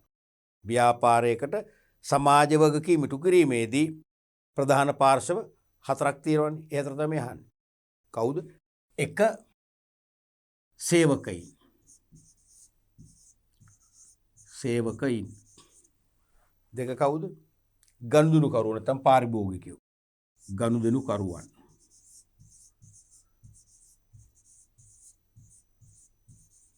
අනිත් එක අයිතිකරුවෝ. මොකද ව්‍යාපාරයක් බොහෝ විට කළමනාකරණය කරන අයිතිකරුවෝ.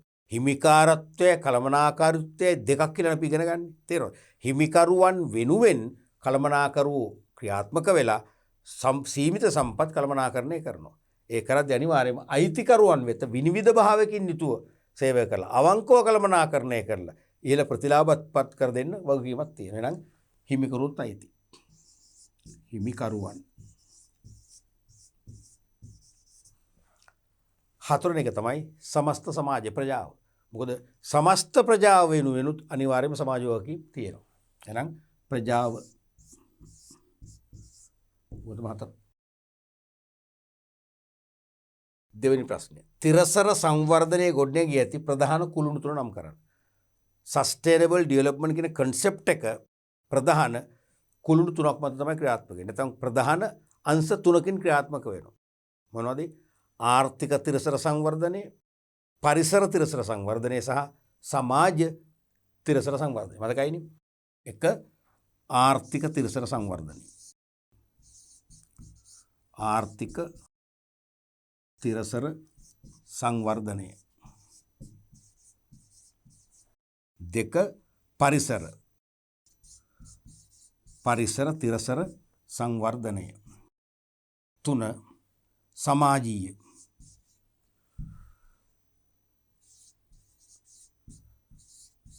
සමාජීය තිරසර සංවර්ධනය. හරි.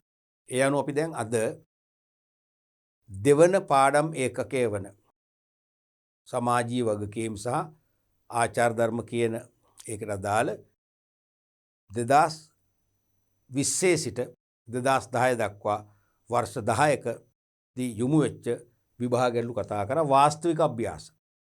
වාස්තවික කියන්නේ බහුවරණ, ඒ වගේම නිශ්චිත පිළිතුරු සපයන ගැටලු සහ කෙටි නිශ්චිත පිළිතුරු අපේක්ෂා කරන ගැටලු කතා කරා. ආදර්ශ ප්‍රශ්න කීපකුත් කතා කරා.